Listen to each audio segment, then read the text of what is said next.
अस्सलाम वालेकुम dear students. आज हम जो लेसन पढ़ने जा रहे हैं वो है बायो का chapter number 5 cell cycle. Cell cycle की जो मेजर डिवीजन्स होती हैं उसमें से दो मेजर डिवीजन्स हैं। First one is interphase and the second one is mitotic phase. Interphase की 3 फेजेस हैं, G1, S and G2 phase.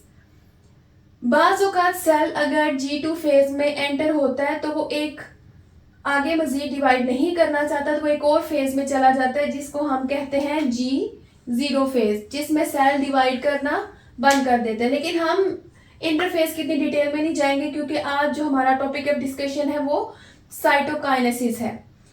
उसके बाद आप देखें सेल साइकिल की जो नेक्स्ट मेजर फेज है वो है माइटोटिक फेज, और माइटोटिक फेज की मेजर 2 डिवीजन्स हैं। First one is karyokinesis and the second one is cytokinesis.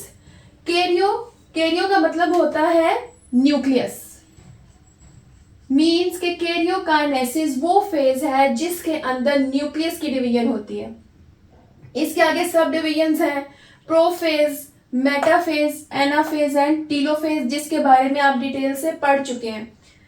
जो नेक्स्ट फेज है वो साइटोकाइनेसिस। काइनेसिस का मतलब होता है कट,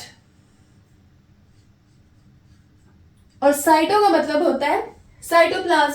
तो साइटोकाइनेसिस में क्या होता है कि जो हमारा साइटोप्लाज्म है सेल का वो डिवाइड होगा। अब हम इसकी डिटेल में चलते हैं कि अगर एनिमल का सेल है तो उसकी साइटोकाइनेसिस किस तरह से होगी, और अगर प्लांट सेल है तो उसकी साइटोकाइनेसिस किस तरीके से होगी।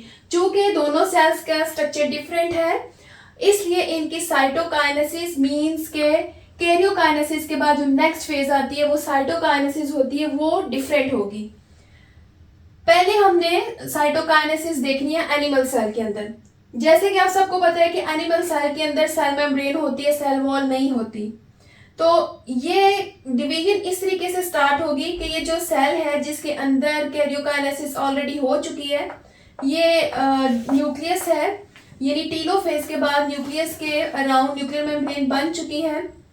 अब बस जो चीज रह गई है वो है साइटोप्लाज्म, उससे डिवाइड होना है। तो क्या होता है कि सेल सेंटर से पिंच करता है इनवर्ड, जो एरो से आपको शो किया जा रहा है। जब सेल इनवर्ड पिंच करेगा तो ये जो एक डिप्रेशन क्रिएट होगा जहां से उसने कट होना है उसको कहते हैं क्लीवेज फरो।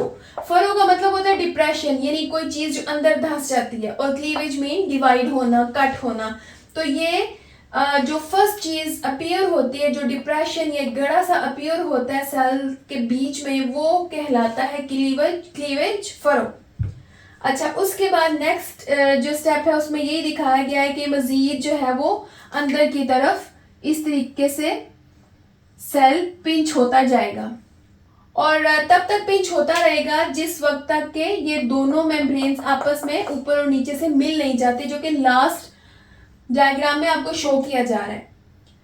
तो यहाँ से एक चीज आप अच्छी तरह से समझ सकते हैं कि हमने ये देखा था कि जो माइटोसिस है उसमें पेरेंट सेल डिवाइड होके 2 डॉटर सेल्स में डिवाइड हो जाता है, और उसमें जो क्रोमोसोम का नंबर है वो सेम होता है जैसा कि पेरेंट में।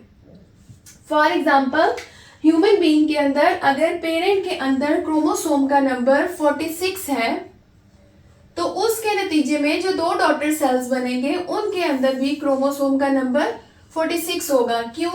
क्योंकि डुप्लीकेशन ऑफ क्रोमोसोम्स ऑलरेडी हो जाती है। उसकी डिटेल में नहीं चलेंगे, उसकी डिटेल अगर आप जानना चाहते हैं तो आपको पिछले लेक्चर देखने पड़ेंगे। तो ये थी साइटोकाइनेसिस एनिमल सेल्स के अंदर। अब हमने साइटोकाइनेसिस देखनी है प्लांट सेल के अंदर। जैसे कि आपको पता है कि प्लांट सेल एनिमल सेल से डिफरेंट होता है, इसमें सेल वॉल होती है, तो इसमें जो साइटोकाइनेसिस है वो थोड़ी सी डिफरेंट तरीके से होगी। वो आपने डिफरेंसेस अच्छी तरह नोट करने हैं। यहाँ पर आप सेंटर में कुछ वेसिकल्स या ऐसे सर्कुलर चीजें नजर आ रही हैं आपको, जिनको हम कहते हैं वेसिकल्स। ये वो वेसिकल्स हैं जो कि आए हैं गोल्जी ऑपरेटस से। आप लोगों ने जब गोल्जी ऑपरेटस के बारे में स्टडी किया था तो आपने उसमें पढ़ा था कि गोल्जी ऑपरेटस के अंदर उसमें से छोटे छोटे से वेसिकल्स निकलते हैं जिनके अंदर सेल का जो मटेरियल है जिसकी पैकिंग करनी होती है वो गोल्जी ऑपरेटर्स के अंदर से जो छोटी छोटी सी वेसिकल्स निकलती हैं उसमें वो पैक होके सेल का मटेरियल निकलता है। तो यहाँ पर भी जो गोल्जी ऑपरेटर्स है, जाहिर है ये सेल है, सेल के अंदर गोल्जी ऑपरेटर्स भी था और उसने अपने छोटे छोटे वेसिकल्स निकाले हैं जिनके अंदर कौन सा मटेरियल है, वो मटेरियल है जिससे सेल वॉल बनेगी। तो ये सारे वेसिकल सेंटर में आ जाएंगे।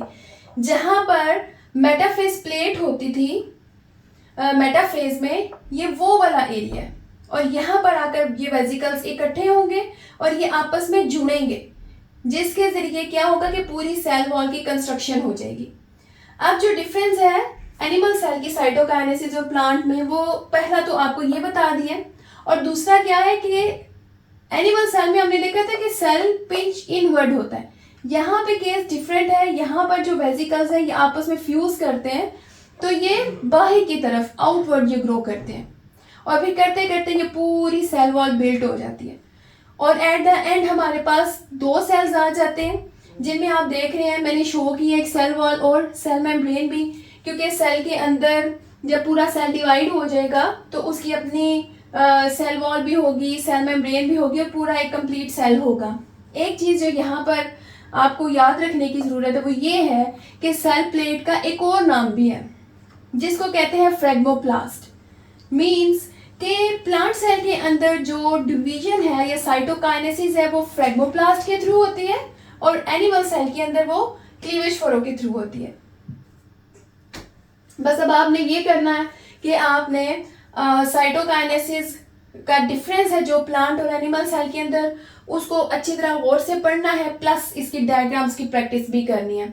नेक्स्ट वीडियो के लिए मैं आपसे चाहती हूँ इजाज़त। अल्लाह हाफिज़।